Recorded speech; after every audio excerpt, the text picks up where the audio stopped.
A recon patrol found me wandering along the shallows of the Quanxia River, Calaquexi River, almost 100 kilometers from the Vizanti outpost on De La Rosa Topaz. The captain here tells me I was half starved and delirious, raving about holy ghosts and the unholy traitors. He tells me I was carrying the maggot-riddled ruin of my own right arm, decayed beyond any hope of repair. Of course, I had no such delusions, but I did not tell him this. I carried my arm out of the mire because I refused to leave any part of myself to her, and I do not tell him that either. Just as I do not tell him that I still see my ghosts, though I am no longer half starved nor delirious. And I certainly do not tell him how holy they are. He would not understand these things. Such truths are only for you and me. Instead, I tell him about the traitors, who are nothing but dead men running. I tell him about the fall of Verzanti conquistadors and the enroachment of the blueskins on De La Rosa Topaz. I tell him that I've been following Commander Wintertide's trail, and I must not falter now. I tell him that I am a commissar, and he must offer me his every assistance. Instead, he contacts Lomax, who is the High Commissar of the De La Rosa campaign, and my direct superior. Of course, Lomax recalls me to Agaton Base. The captain tells me she has concerns. Iverson's journal.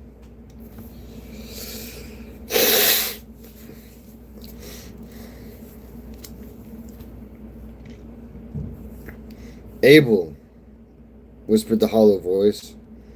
Abel, she echoed, the name slithering from the immaterium onto her lips. Skajolges.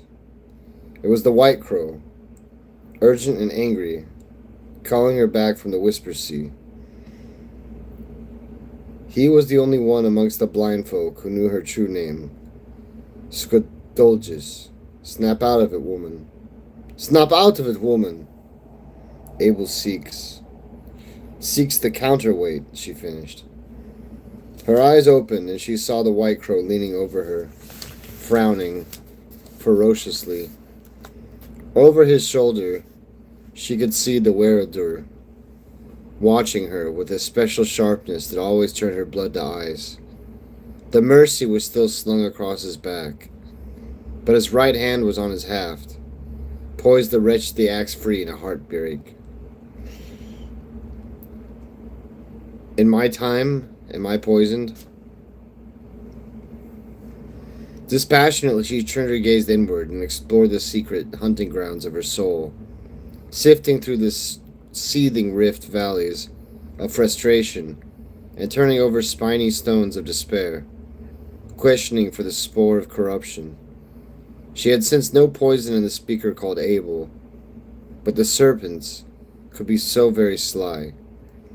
Raven! The insult snapped her back to Anata, the shadow maze the blind ones call reality. In the maze, she appeared to be lying in a cold marble surface, under starlight that was colder. Be still, White Crow. Her voice was raw, with a strain of the weird. There is no poison in me. The tension in him subsided. His stormy gray eyes continued to search her face. My face? Open to the stars. Her veil was gone, leaving her face vulnerable to the soul serpents waiting between the stars. Once they knew her face, they could shape themselves into a mirror of her soul and seep inside. Her instincts screamed out against the violation, and she reached down for her hood. But the White Crow caught her wrist. Who in the seven hells is Abel? He demanded. It was the first time Cutler had seen her face in anything but the dim glow of an oil lamp. In the starlight, he was struck anew by the mysterious confluence of her features. She certainly wasn't beautiful in any conventional sense. Her skin looked like faded parchment, stretched tight over a skull that was too narrow, accentuating her sharp cheekbones, and lending her a carved, half-starved fragility. A gossamer tracery of tattoos wound from her temples to encircle her vivid green eyes, before tapering down to the bloodless bow of her lips. Noticing Cutler's fascination, she snapped her wrist free and pulled up the caul, hiding face in shadow from shadows. Her eyes glared accusingly at him. "You gave me your oath you would not touch the veil, White Crow." The bitterness in her voice made him blanch. "And I kept it," he said. "You took the thing off yourself, woman." Her eyes widened, and she glanced at the wearer. The giant nodded, a hint of hurt creeping into its flat eyes. She knew it was true. While there was life in him, he would not allow anyone to violate the veil, not even the White Crow. "What happened to me?" Skedolgis wondered as she recognized the gloomy vault of the viewing gallery. She rose, and the marble-clad window onto the void drew her gaze like a beacon. "Is it really a window or a mirror? What's going on?" Cutler's voice had softened, but she didn't need to touch his mind to read the doubt in him. It stung like betrayal. "I am not tainted," she said. It was the Imperium's word for the soul poisoning. "Is that not enough for you, White Crow?" "No, that's not enough. Even from you, that's nearly not enough." "Don't you mean especially from me?" she said bitterly as she took the veil. If the soul serpents were watching, it was already too late. But the garment was part of her identity. A truer friend than her own face could ever be. Because my face is an open wound to my soul. Cutler regarded the witch in silence as she covered her face.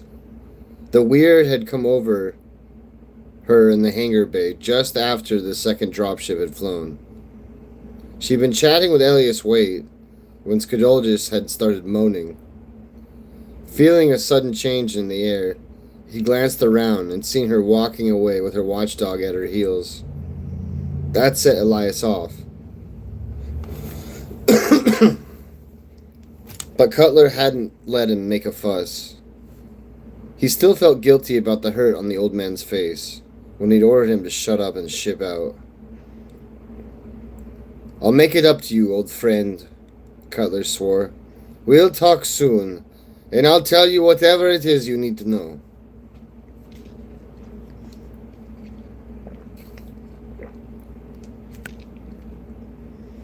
He left Waite and followed Scoldis to the viewing gallery, a place that had always fascinated and repelled her. There, she stood staring into space with her hands touching the glass, whispering nonsense and ignoring his entreaties. He'd sensed the weird gathering strength around her, creeping through the chamber like static frost and turning the air to ice. And suddenly, she'd cast away her previous veil and pressed her face against the glass, almost as if she'd been trying to push herself through the void. "Can't you hear the diamond bell?" Cutler had wondered bleakly.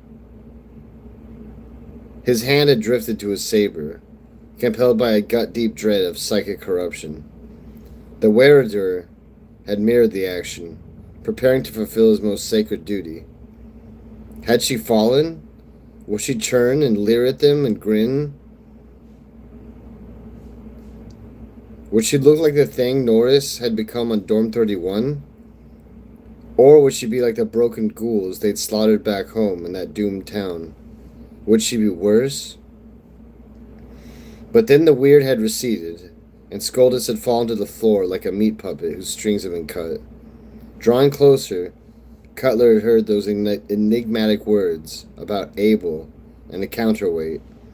Every instinct told him not to let the mystery go, but it would have to wait. "We have to go, Scoldis!" But she wasn't listening. Her eyes had slipped past the yellow crescent of the planet and fixed on the ancient corpse ship. And suddenly she remembered it all. None of them touched Harden Van Drake, watching. None of them noticed Harden Van Drake watching from the shadows. It was the stench that hit Roach first. A heady brew of the sea and the grave, like rotten fish vomited up by a corpse. A heartbeat later, the heat came crowding in, thick and liquid, clinging to him like an oily second skin. He thought he'd beaten heat long ago, but this wasn't like the slow burn of the Badlands. The dropship hatch had only just opened, and he was already drenched in sweat. I'm never gonna get clean again, he realized. Quit dreaming and shift your ass out of my way, Breed, Modine snarled. Roach glanced back at the men clustered around the dropship behind him. Their faces looked as gray as their fatigues. They could smell the sickness waiting out there. All except Modine, who couldn't smell anything through the promethium tar clogging his nostrils. The ape didn't know how lucky he was. What you got, Snake Eyes? Toomey asked, speaking for the whole squad. Roach might be a half-breed, but he was also their scout, and they trusted his instincts. Probably because he was a half-breed.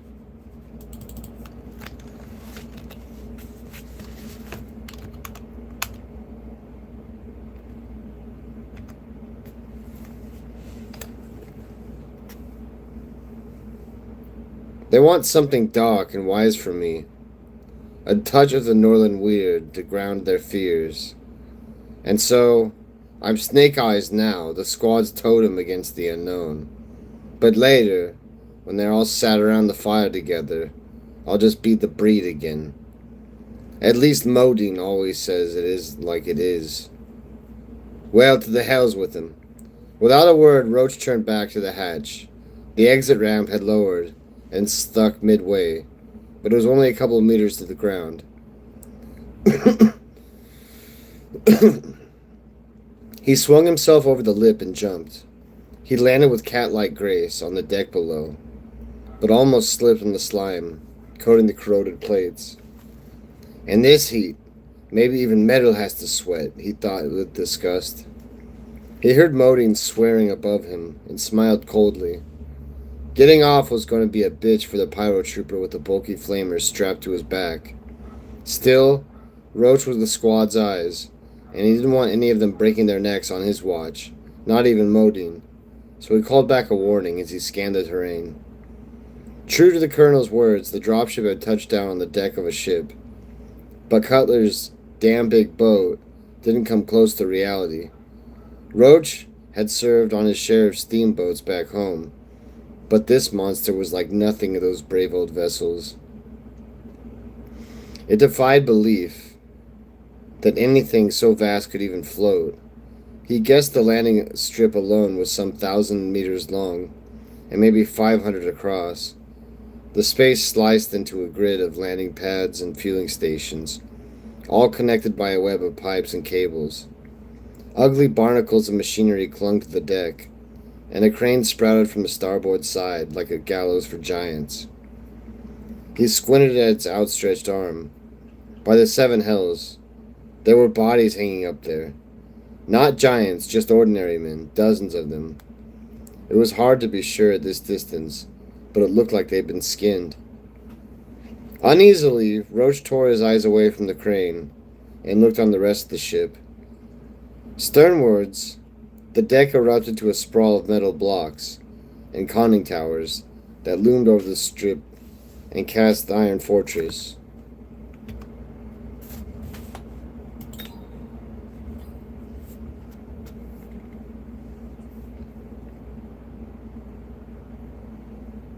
The keep had been daubed with a crude rendition of the Imperial Aquila, the double-headed eagle snarling savagely. The bow was dominated by the ship's main gun, a mounted cannon that looked big enough to punch a hole in a starship. The monster was bolted to the deck by rivets the size of a man, and tended by a whole squad of scarlet uniformed troops. Zalms from the Imperial canticles ran from the length of the barrel, the white paint livid against the black metal. Along the port and starboard sides were smaller emplacements, jutted from the battlements, manned by more men in scarlet. The troops were too far away for Roach to get a good look at them, but he sensed they were ignoring the newcomers. The clarion call of a bugle drew his attention to another dropship further along the deck. He guessed that it had touched down a few minutes earlier because its passengers were already disembarked and standing to attention. They were Captain Templeton's fourth company, and he could see the man himself strutting back and forth like he was on parade ground. The captain's dress uniform was sagging in the heat wave, making it look like a drowned peacock. But Roach had to give him credit for trying. Templeton wasn't nearly as stupid as he looked, and he wasn't a total bastard like Iron Bones Machen, Roach's own company commander. The Dust Snakes had been part of the 10th Company, but that was back in the days before Yosemite Falls, when the regiment still had almost 2,000 men in its name. After that carnage, the Dust Snakes were the only part of the 10th Company. It had been a similar story throughout the regiment, and Cutler had been forced to reshuffle the survivors into 4 functional units, each numbering about 200 men. Unfortunately, the Dust Snakes had wound up the arse end of the Reformed Third, under John Milton Machen, a man who believed Northlanders and Badlanders were just 2 strains of the same plague. It was yet another piece in the cosmic puzzle that proved life, the Immaterium, and the Emperor all had it in for Mr. Claiborne Roach.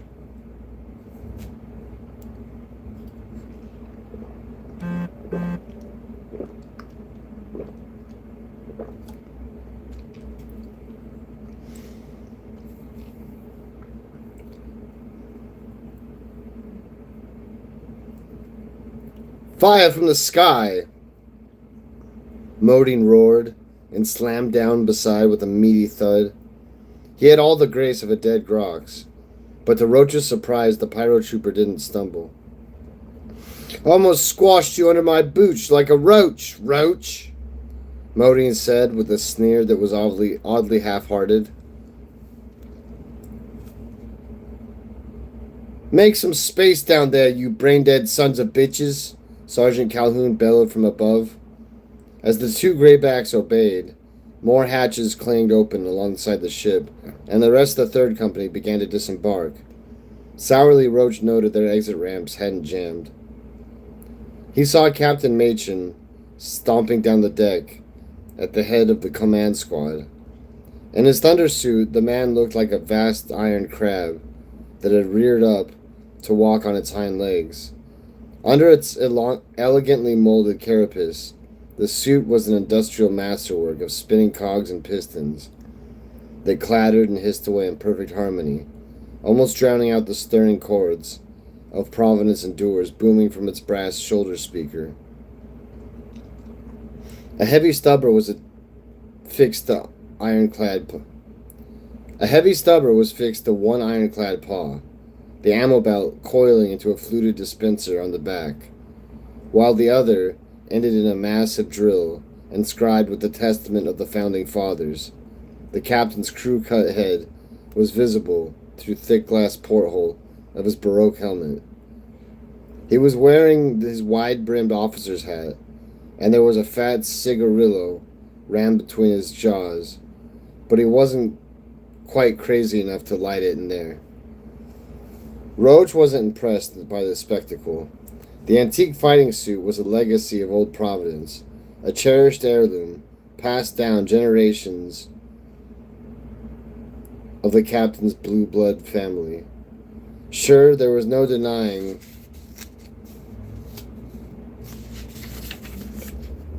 its toughness. After all, the thing was closer to a tank than a suit of regular power armor, but it was unpredictable and hideously difficult to maintain, not to mention noisy as hell. To the scout's way of thinking, such relics were more effective as status symbols than practical tools of war, which probably suits that son of a bitch Machen just fine. John Milton Machen was the spiritual father of the Steam Blood, a cross-company brotherhood of mechanized nobles who revered the Emperor as his aspect and the machine god. There were 18 of them in the regiment, all patricians with the wealth to maintain a fighting suit. They saw themselves as questing knights, free to align themselves with whichever unit had the most need. Each possessed a unique customized suit, but they were most notably variants of a smaller stormsuit template, and none of them possessed anything like Mansion's monstrosity. Modine had once joked that the captain was compensating for inadequacies elsewhere. It was the only time Roach had laughed along with the pyrotrooper. He glanced across at Modine, surprised the big man was sticking alongside him. In the green light, the Badlander's face looked bestial, and his eyes were filled with wonder as they took in this ugly new world. "You still with us, Snakeburn?" Roach asked. "The sky's full of blood," Modine muttered. Roach saw he was right. There was nothing like a natural cloud in the blotchy canopy. It was woven with threads that looked like thin blue vessels in a man's arm, or like the stinking cheese that aristos liked so much, the kind that was all wormy with fungus. He looked at them. Those threads seemed to twitch, and it began to rain, a sticky, slow drizzle that clung like glue. "It's more dribble than drizzle," Roach thought, "like the sky is drooling over us." "It ain't natural." Modine seemed mesmerized by the rainfall. "Different world, different rules," Roach said, unsure of the Badlander's mood. "Just got to learn how it works, man." Modine looked at him, frowning. He spat in disgust and found safe ground. "Yeah, you know shit about it, breed." "Aw, no. Don't you be doing that," Dix yelped behind them. They turned just in time to see young Audie Joyce standing in the hatch, heaving up his guts in the scrawny Badlander below.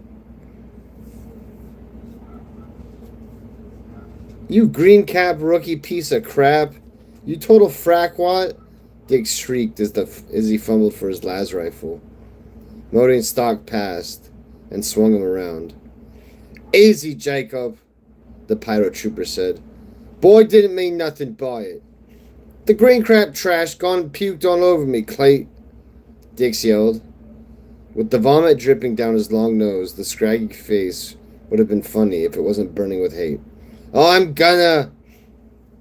"You want Calhoun to put you down like a crazy Reinhorn bull?"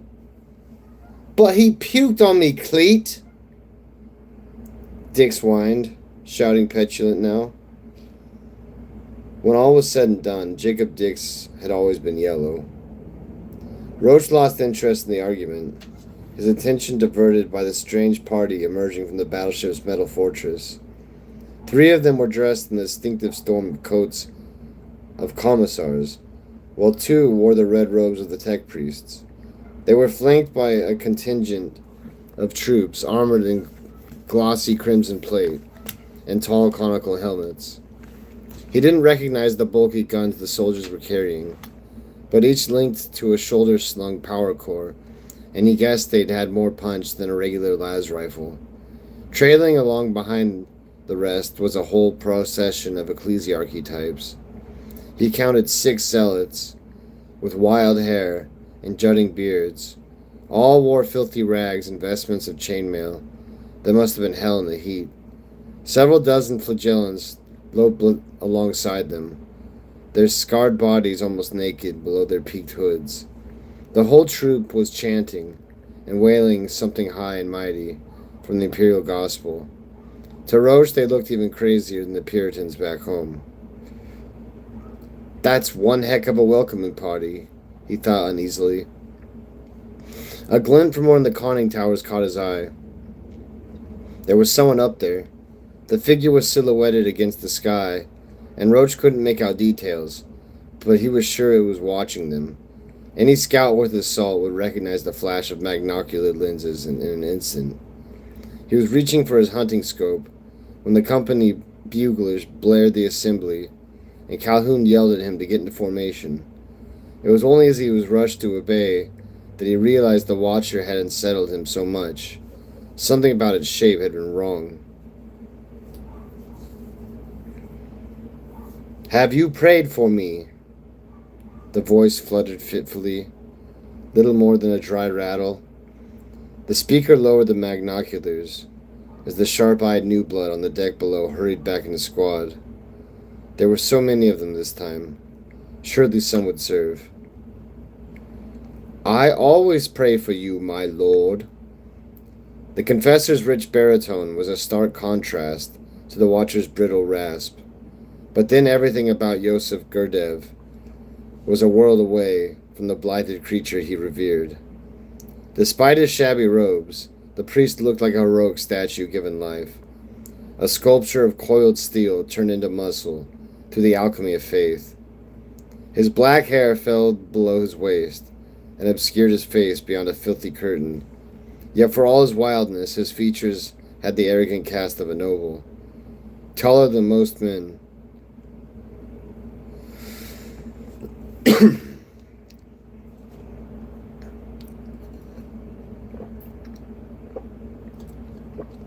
Then why is there no end to this pain? The ruined man asked. Pain is a blessing. Through suffering we share in his eternal sacrifice and draw closer to the light of his wrath. A withered claw shot out and clasped the man's wrist. Then why do you not share this blessing, priest? The Rex snarled. Gurdjieff could feel the spiny nodules in the man's palm digging into his skin, but he was unmoved. This was an old ritual between them, and they had both known he was immune to fungal leprosy. Most men were. Phaedra was a world of 1,000 blights, yet her foulest pestilence was also her most selective, capable of infecting less than 1 in 1,000. In Gurdjieff's eyes, Admiral Vidor Karjayan had been exalted. I am unworthy, Vidor, Gurdjieff breathed, twisting his wrist to grasp that ruined claw, just as he twisted his words to grasp the Admiral's name and steal their friendship. But you have served him for almost 2 centuries across countless worlds. You have earned his benediction.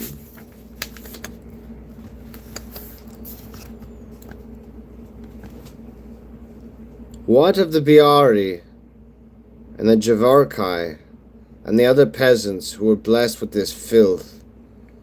What of Natalia? She was a girl. How did she earn your precious gift, priest? Do not question him, Vidor. Gurdjieff's mournful eyes were suddenly bright with wrath and compassion. We cannot know what secret heroisms our brothers and sisters performed in his name. Their glory is lost. Their lives are lost. The screech tore a cloud of spores from the Admiral's desiccated throat, triggering a spasm that sent him reeling against the balcony. Gurdjieff breathed deeply of the blight as he watched the master's rapture. The man's misery was truly inspiring. Under his misshapen greatcoat, every inch of Vidor's flesh was covered with fungal swellings. Some ripened to callous spines that threatened to tear through the fabric, while others clustered in bloated, pulsating reefs. The infestation had rooted itself deep in the man's bones, contorting his skeleton into a new shape. Without the regular blood transfusions devised by the ship's tech priests, his joints would calcify and render him immobile. Gradually, the transformation would accelerate, the fungus reshaping its host flesh while nurturing and preserving the brain with hideous intimacy. Gurdjieff knew this to be true, for he had catalogued the process in other hosts. Indeed, he had witnessed the final magnificent torment. Natalia is dead, the Admiral wheezed, drained by his rage. The priest grasped in his hands, willing him the strength to rejoice in his suffering.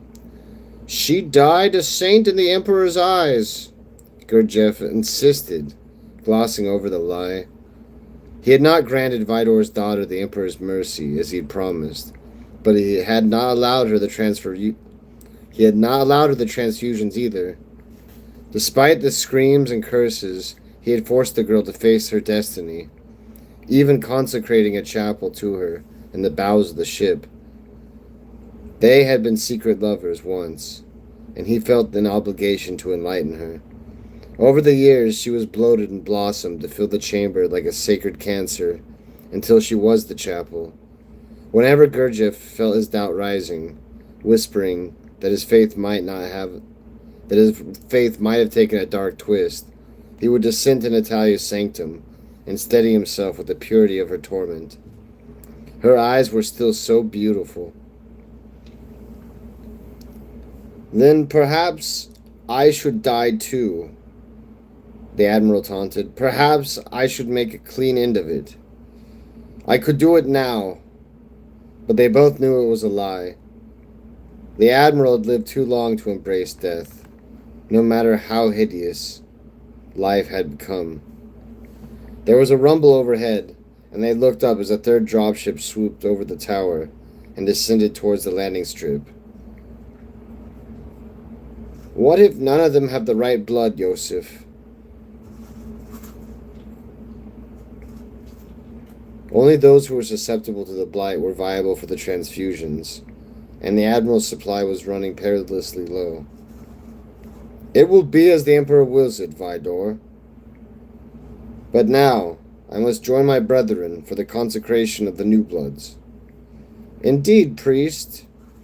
The Admiral's twisted form seemed to straighten at the call of duty. I have received word from General Elias at Dolorosa Breach. The 81st have been routed from the jungle shark, and the jungle sharks are pinned down a league from the mire. The push is faltering. The confessor nodded, unsurprised. The push was always faltering. The imperial drive to subjugate the Dolorosa continent was the oldest, most bitter campaign on Phaedra, and the cost in lives was immeasurable. The region was a vast tangle of islands riddled with waterways and infested by some of the worst jungles on the planet. It was also the heartland of countless Satha guerrillas and their Xenos puppet masters. It was even rumored that Wintertide, the Tau commander, lurked somewhere at the heart of the continent. Oleus needs more men in the mire. We cannot lose momentum now. Carlahan's eyes were bright points of passion in the dark morass of his face. Sometimes Gurdjieff pitied his friend's petty dreams of victory, but perhaps they were a mercy. If they gave Vyodor the strength to endure, then so be it. For the confessor, there were no mercies left. He ventured too deep into the mire and had seen too much to deny the truth of things. By any sane reckoning, the archipelago was the worst kind of no man's land imaginable. But Gurdjieff had abandoned sanity long ago and seen the horror behind the horror. Unlike his master, he understood that the Emperor had not cast him into this hell to find victory.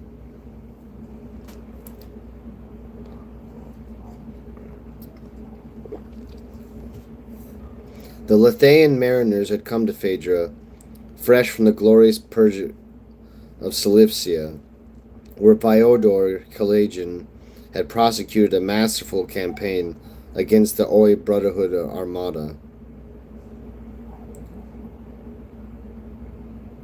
It had been a magnificent triumph, marred only by the loss of the imperial governor's son, a young hothead who had sailed his cruiser into the jaws of a brood submaniple. There had been no saving him, so Carlahan had fired the main guns on the lot of them, making the boy's death count for something.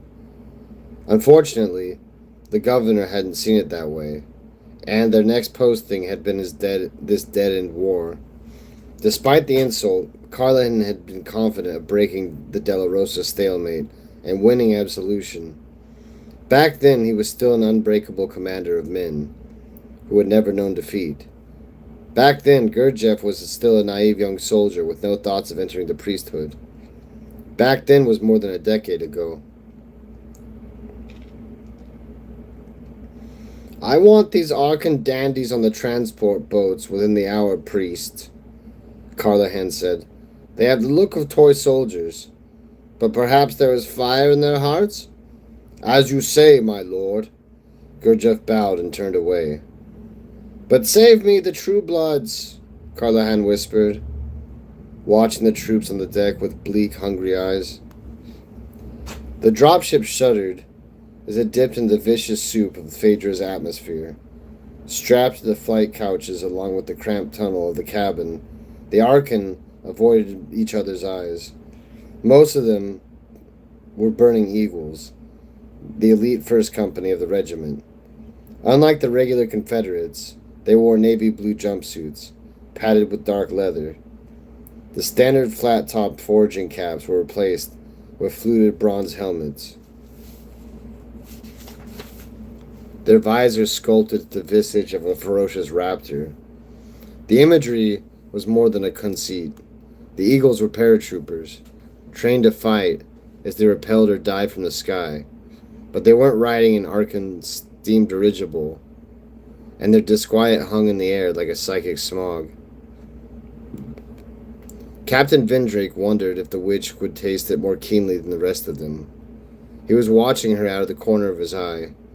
She was sitting further along the cabin, squeezed between her watchdog and the colonel, unreasonable in the sways of her midnight blue robe. Behind her veil, she might be grinning at their naivety, or changing, just like the damned of Trinity. Angrily, he thrust the thought aside. He hadn't been able to shake the memory of that confounded town since his argument with Waite. If he didn't get a grip, he'd end up as mad as the White Crow. He had to put the past and its demons, real or otherwise, behind him, and focus on the clear and present danger amongst them. The witch was the issue here. The side of her face in the viewing gallery had unnerved him. He'd seen no beauty or grace there, only a bitter weariness that wasn't quite human. Perhaps she had a place in the regiment as a weapon, but if so, she was the kind of weapon that could backfire on its wielder like an overloaded plasma gun. Certainly she had no place as the consort to the regimental commander. She stared at the colonel sitting so arrogantly beside his pet hag. How could a soldier fall so far?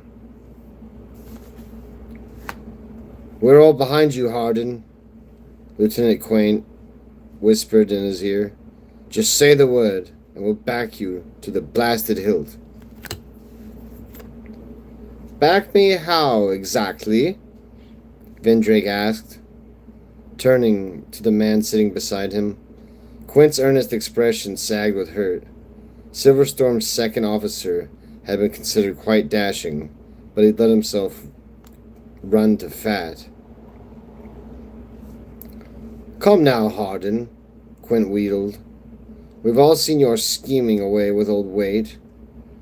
Vindrake shook his head sourly. Pericles Clint was a vaguely competent writer, but he was also a total idiot.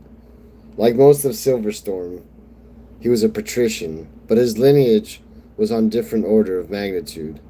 Hailing from one of the founding families, he was the wealthiest man in the regiment, with a dozen titles to either side of his name. The only mystery about him was why he hadn't jumped ship back on Providence. "Scheming is a vulgar sort of word, Lieutenant," Vindrake said. "Not the sort of word a gentleman of Providence would care to associate himself with."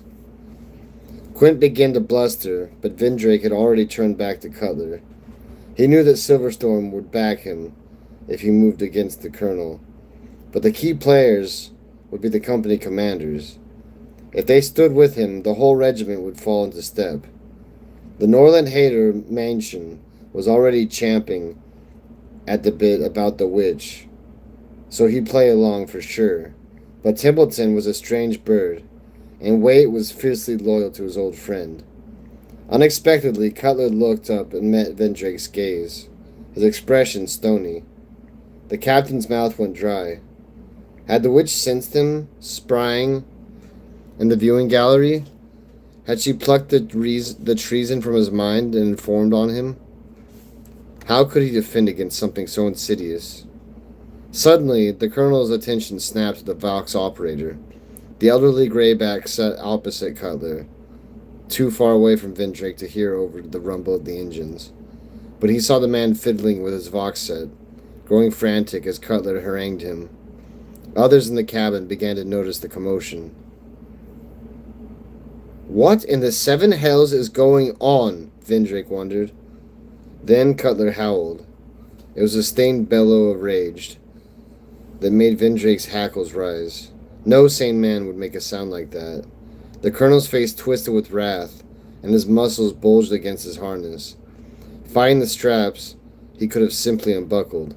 With a final effort, he broke free and surged to his feet. Convinced his commanders had finally snapped, Vendrake reached for his sidearm. He's like a possessed man! Then Cutler reeled to an abrupt standstill and swung around to stare at the witch. Long moments passed. Then Vendrake saw his face twitch as the mania drained out of him, leaving residue of cold fury. She's leashed him like a mad dog! Vendrake was repelled by the insight. The colonel breathed deeply and seemed to grow taller as he glared around the cabin. Confederates!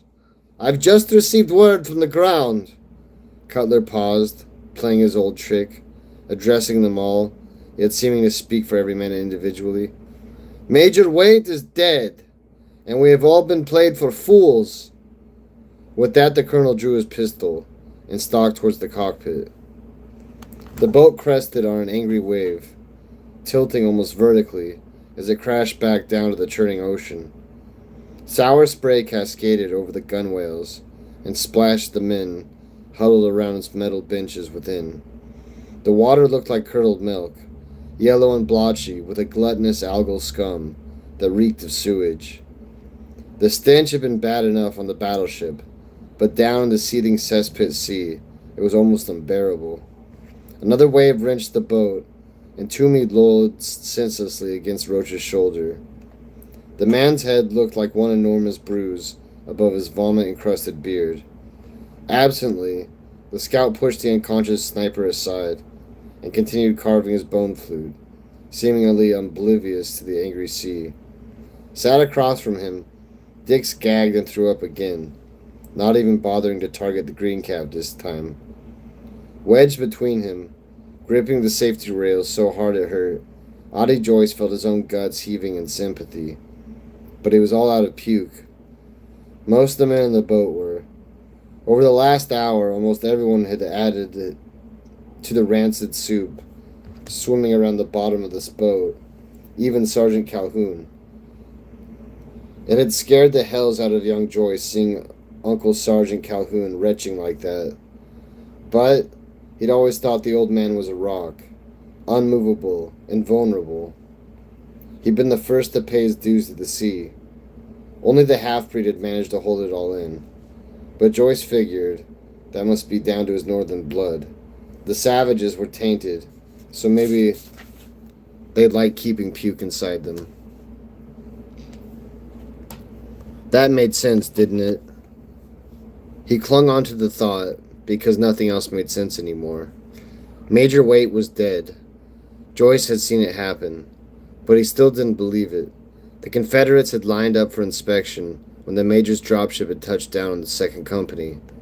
Everyone had watched proudly as the old man marched over to meet the welcoming party from the battleship. But then there'd been a lot of arguing. Another holy man had come down from the Iron Castle and joined in. Joyce could tell the new man was really important because he was taller than anybody he'd seen in his life.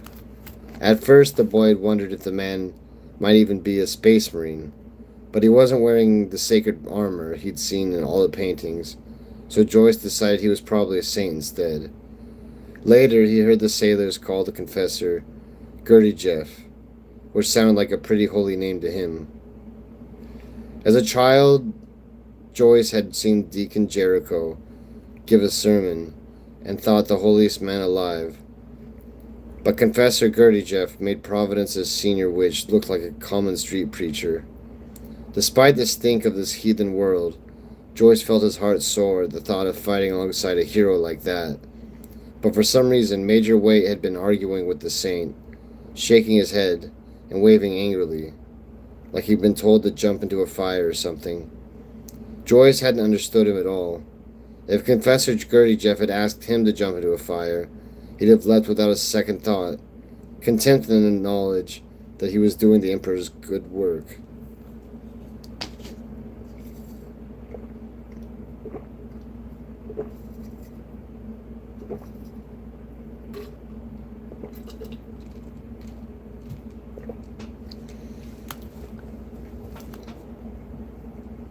Worried that Major Waite would make the Archon look like heretics to these holy folk, Joyce had grown angry.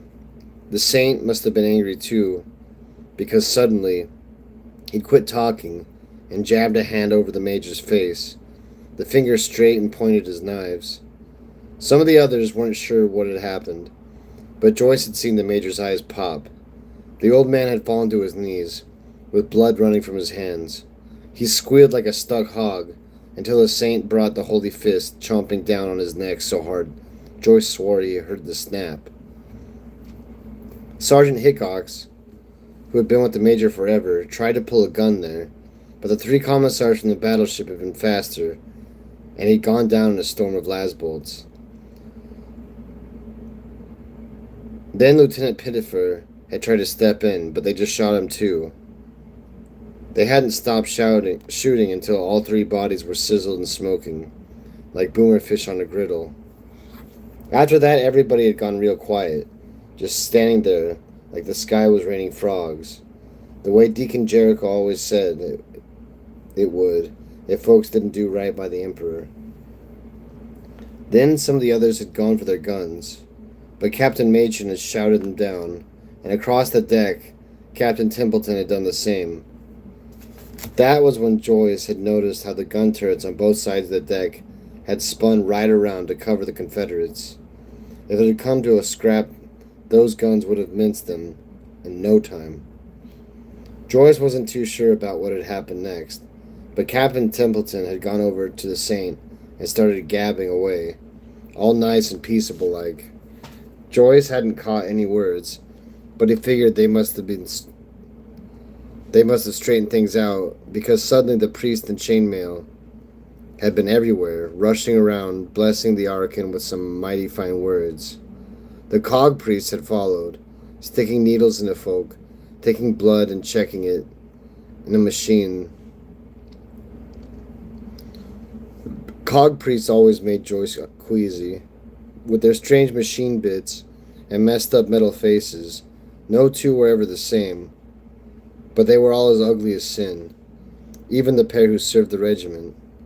Archon called their cog priests professors, because that's what their kind had been called before the Imperium came to Providence, but the name didn't make them any better. Professor Mordecai's face looked like a steam engine had tunneled through it and got stuck halfway, but Professor Cheney was even worse. Under his hood there was nothing but a windmill of mirrors that reflected a man's face right back at him in 1,000 different shapes and sizes, all spinning and whirling like a silver twister. They both made Joyce's skin crawl, but since they were priests, he guessed they might be all right. He still hadn't gotten that part of the imperial gospel figured out yet.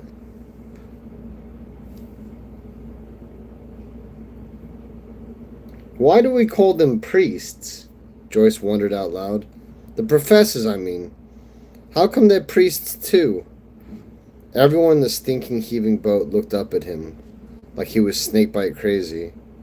He remembered his brothers didn't worry about the gospel as much as he did, which was kind of sad and probably bad too. Only thing I want to know about those cog hogs is why they took Cleet, Dick said, wiping the blood puke from his lips. There was a dazed look in his eyes that had nothing to do with the messed up guts.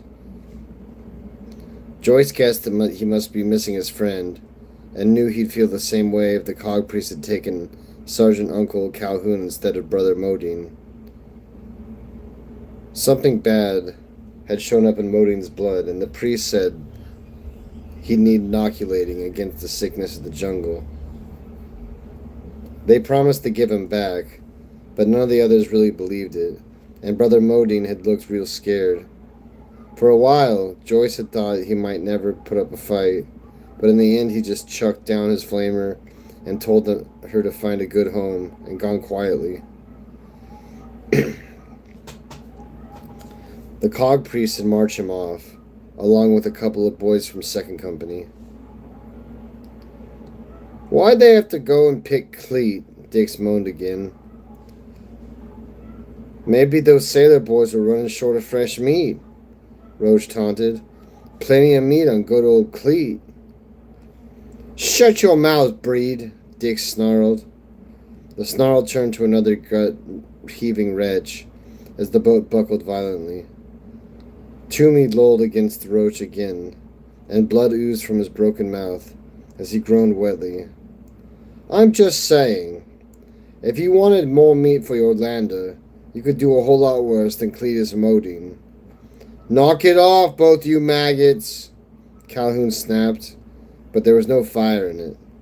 Joyce had never seen the sergeant looking so tired, but then he'd never seen the sergeant looking tired at all. Hunched down at the metal bench, with Modine's flamer cradled in his lap like a dog, Willis Calhoun looked old.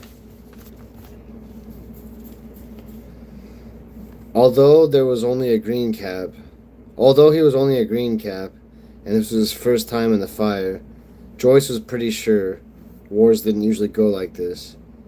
He wasn't sure about much else, though, like why they were on this boat and where it was taking them. Things that happened so fast the cog priests had done their tests. The sailors in red had herded them into boats, hanging alongside the battleship like big metal boxes, corralling them 50 to a boat like cattle in a stockade. One wall of each box had been tilted down to a gangway, waiting for them to get on board, then snapping shut like a trap afterwards. There had been a sailor waiting inside, sitting up from the little cabin, while everyone else was left out in the rain. He turned and welcomed him with a grin like a hungry land shark, but there was an Aquila branded onto his forehead, so Joyce guessed he must be all right. Speaking with a voice like broken glass, the sailor ordered them to sit with their backs straight and grip the safety rails, warning them to keep their jaws shut unless they wanted to bite out their tongues. The man laughed at that last part, like it was the greatest joke ever told, and Joyce decided maybe he wasn't all right after all. One of the Steamblood had boarded the boat alongside them, clinking onto the deck like a clockwork god. He was too big for the benches and too proud to listen to the grubby sailor, so he just stood on the aisle, looking grand. Joyce wasn't sure if Steambloods were properly holy, but they did look mighty fine, and he was glad to have one along for the ride. And then the sailor pulled a lever and sent the boat plunging down into the sea. Joyce's guts had rushed up to his mouth, and his butt had surged off the bench. Scared half to death, he gripped a safety rail and forced himself back down, fighting for his life against the free fall. Just then, the Steamblood had come careening over the aisle, out of control. He caught Toomey's head with an iron boot as he flew past, and it was a miracle he hadn't kicked it clean off. There were no miracles left for the night, though. Joyce had seen his eyes through the visor as he flew past, and they were wide with surprise that was bigger than fear. And then he was gone, tumbling over the stern gunwale like a scrap metal bird. They had heard him splash into the ocean a heartbeat behind the boat, but nobody tried to do anything. Even a green cap like Joyce knew the Iron Man must have sunk like a stone. Only the sailor reacted, giggling hysterically like he played a fantastic joke on the new boys. Nope, nothing made sense anymore. Bobbing about in a puke-filled box of sea sewage, Joyce remembered the night's eyes and wondered if everyone looked that way when they were about to die. The thought made him look uneasy, so he prayed instead. He prayed for the soul of the lost knight who died without the honor or glory. He prayed for poor Brother Toomey, who was looking really bad right now. And he prayed for Brother Modine, who looked so scared when the Cog Priest had taken him away. Most of all, he prayed that doing the God Emperor's work was going to get a whole lot more glorious than this.